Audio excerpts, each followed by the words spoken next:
بسم الله الرحمن الرحيم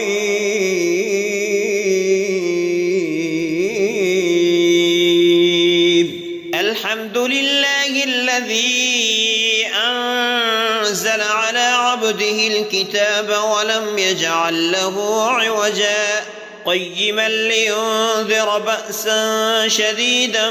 من لدنه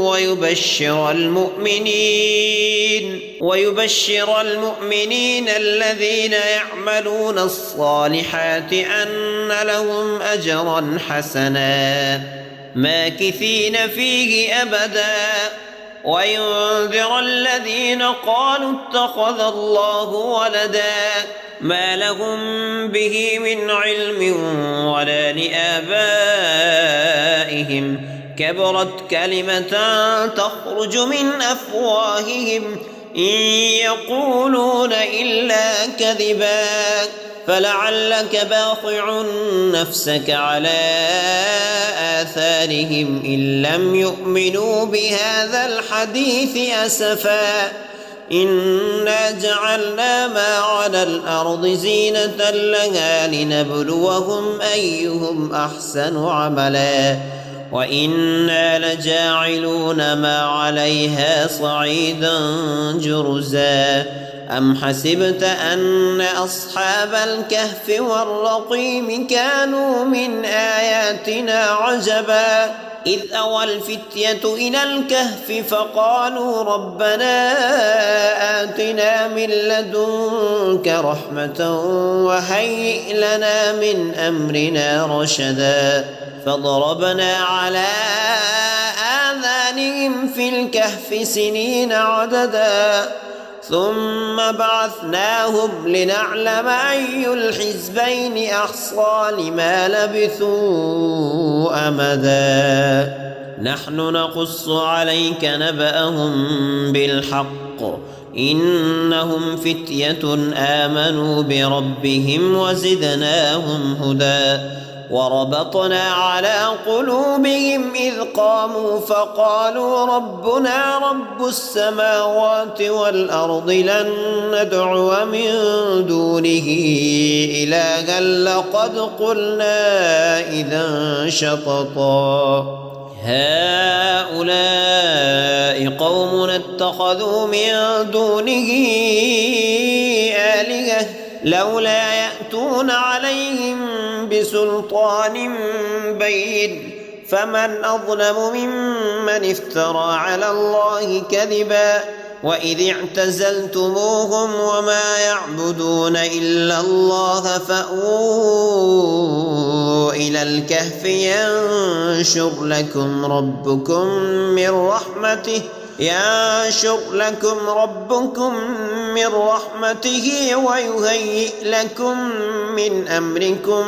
مرفقا وترى الشمس إذا طلعت تزاور عن كهفهم ذات اليمين وإذا غربت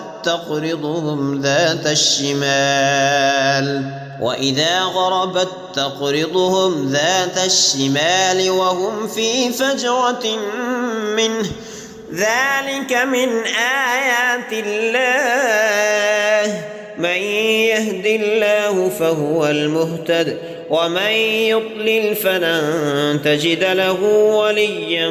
مرشدا وتحسبهم أيقاظا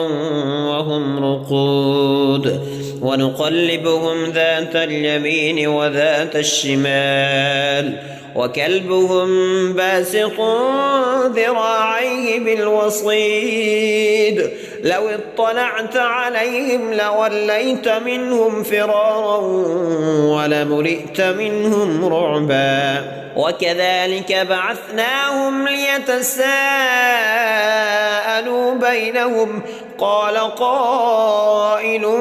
منهم كم لبثتم قالوا لبثنا يوما أو بعض يوم قالوا ربكم أعلم بما لبثتم فابعثوا أحدكم بورقكم هذه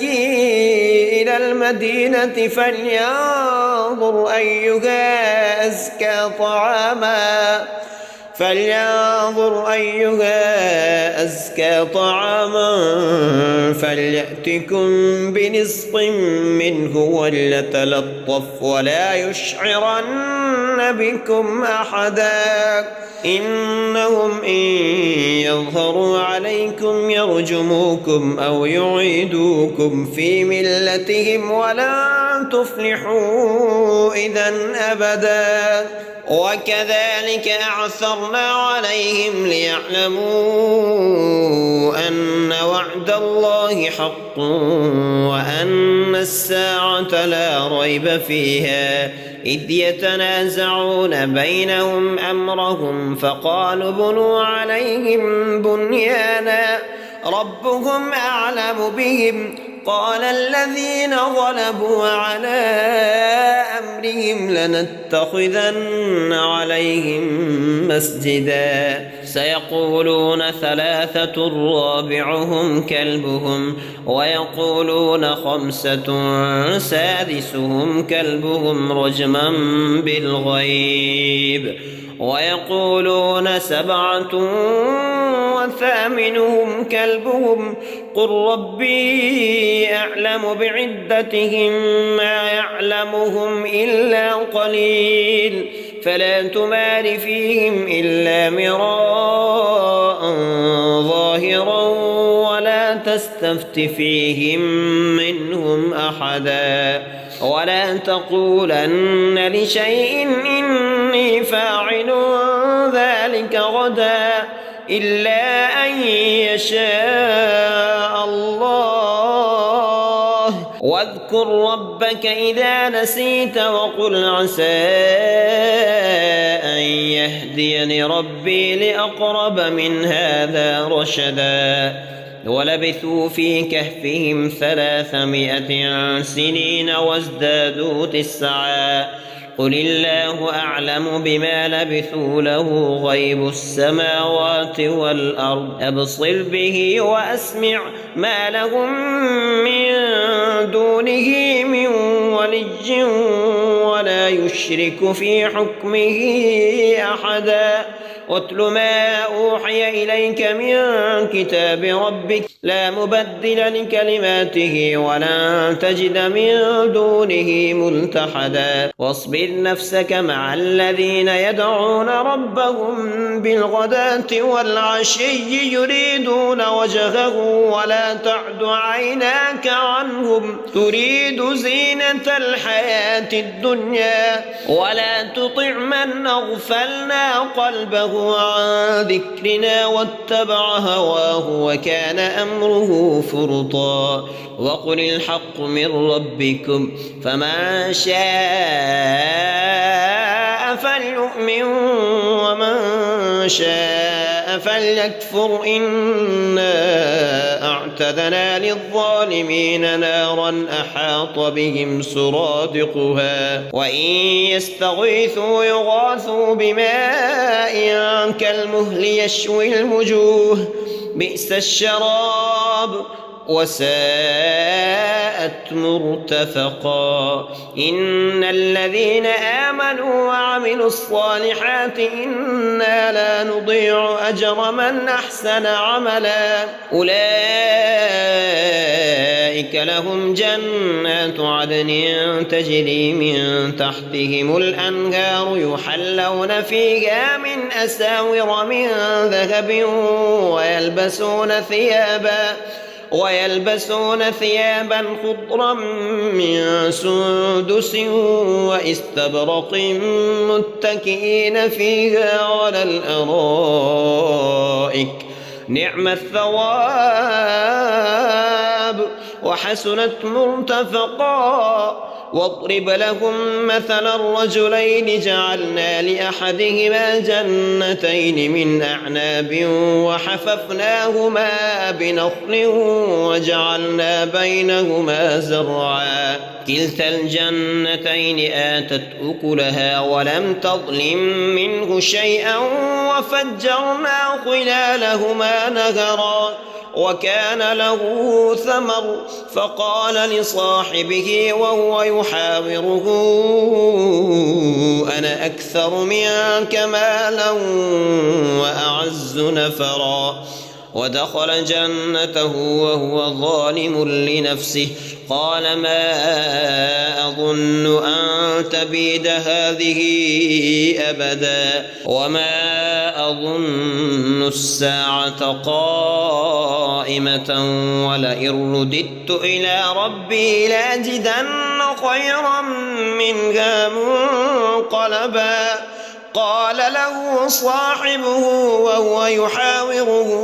وكفرت بالذي خلقك من تراب ثم من نطفة ثم سواك رجلا لكن هو الله ربي ولا أشرك بربي أحدا ولولا إذ دخلت جنتك قلت ما شاء الله لا قوة إلا بالله إن ترني أنا أقل منك مالا وولدا فعسى ربي أن يؤتيني خيرا من جنتك ويرسل عليها حسبانا من السماء فتصبح صعيدا زلقا أو يصبح ماؤها غورا فلن تستطيع له طلبا وأحيط بثمره فأصبح يقلب كفيه على ما أنفق فيها وهي خاوية على عروشها ويقول يا ليتني لم أشرك بربي أحدا ولم تكن له فئة ينصرونه من دون الله وما كان منتصرا هنالك الولاية لله الحق هو خير ثوابا وخير عقبا واضرب لهم مثل الحياة الدنيا كماء أنزلناه من السماء فاختلط به نبات الأرض فأصبح هشيما تذروه الرياح وكان الله على كل شيء مقتدرا المال والبنون زينة الحياة الدنيا والباقيات الصالحات خير عند ربك ثوابا وخير أملا ويوم نسير الجبال وترى الأرض بارزة وحشرناهم فلم نغادر منهم أحدا وعرضوا على ربك صفا لقد جئتمونا كما خلقناكم أول مرة بل زعمتم أن لن نجعل لكم موعدا ووضع الكتاب فترى المجرمين مشفقين مما فيه ويقولون يا ويلتنا ما لهذا الكتاب لا يغادر صغيرة ولا كبيرة إلا أحصاها ووجدوا ما عملوا حاضرا ولا يظلم ربك أحدا وإذ قلنا للملائكة اسجدوا لآدم فسجدوا إلا إبليس كان من الجن ففسق عن أمر ربه أفتتخذونه وذريته أولياء من دوني وهم لكم عدو بئس للظالمين بدلا ما أشهدتهم خلق السماوات والأرض ولا خلق أنفسهم وما كنت متخذ المضلين عضدا ويوم يقول نادوا شركائي الذين زعمتم فدعوهم فلم يستجيبوا لهم وجعلنا بينهم موبقا ورأى المجرمون النار فظنوا أنهم مواقعوها ولم يجدوا عنها مصرفا ولقد صرفنا في هذا القرآن للناس من كل مثل وكان الإنسان أكثر شيء جدلا وما منع الناس أن يؤمنوا إذ جاءهم الهدى ويستغفروا ربهم إلا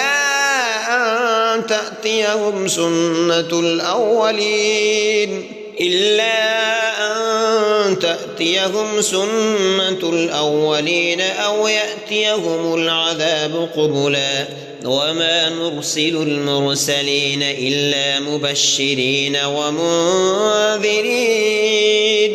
ويجادل الذين كفروا بالباطل ليدحضوا به الحق واتخذوا آياتي وما أنذروا هزوا ومن أظلم ممن ذكر بآيات ربه فأعرض عنها ونسي ما قدمت يداه إنا جعلنا على قلوبهم أكنة أن يفقهوه وفي آذانهم وقرا وإن تدعهم إلى الهدى فلن يهتدوا إذن أبدا وربك الغفور ذو الرحمة لو يؤاخذهم بما كسبوا لعجل لهم العذاب بل لهم موعد لن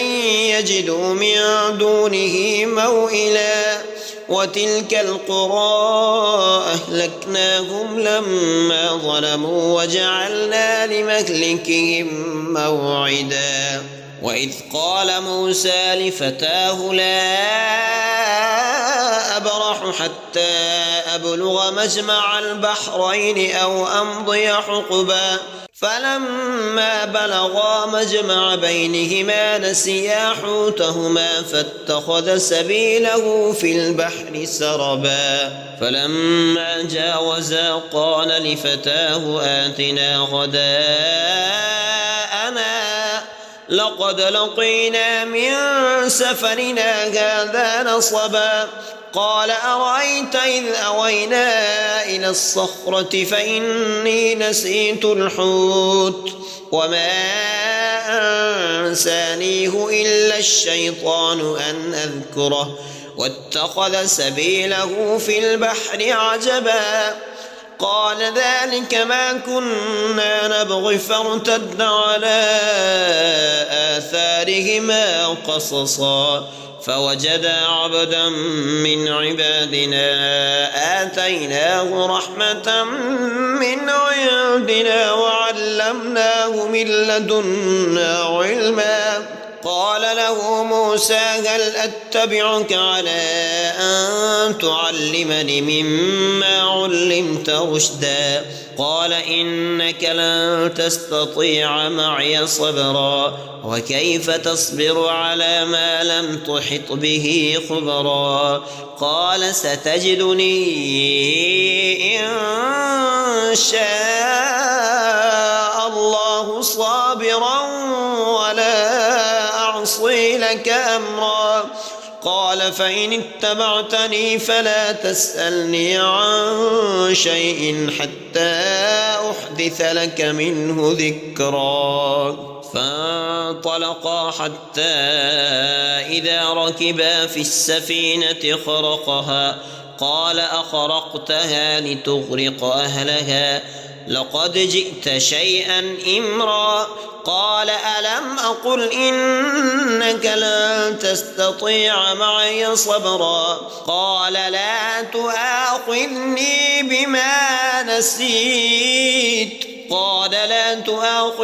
بما نسيت ولا ترهقني من أمري عسرا فانطلقا حتى فقتله قال أقتلت نفسا زكية بغير نفس لقد جئت شيئا نكرا قال ألم أقل لك إنك لن تستطيع معي صبرا قال إن سألتك عن شيء بعدها فلا تصاحبني قد بلغت من لدني عذرا فانطلقا حتى إذا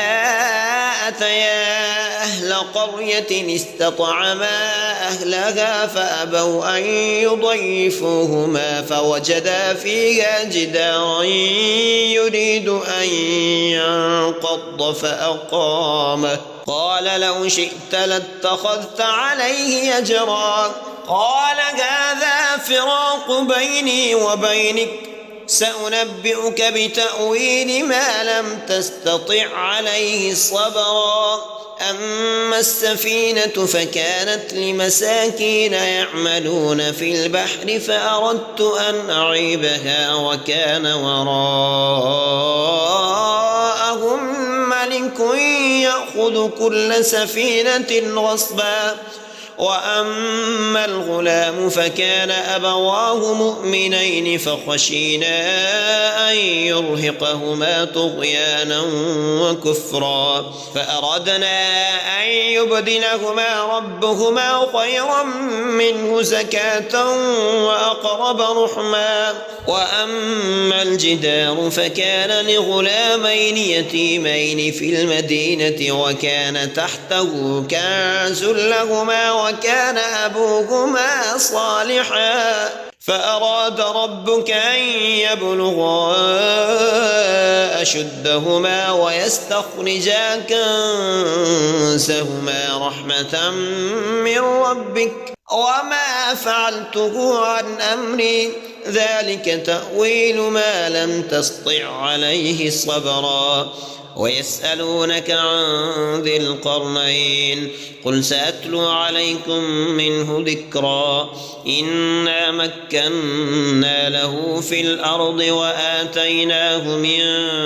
كل شيء سببا فأتبع سببا حتى إذا بلغ مغرب الشمس وجدها تغرب في عين حمية ووجد عندها قوما قلنا يا ذا القرنين إما أن تعذب وإما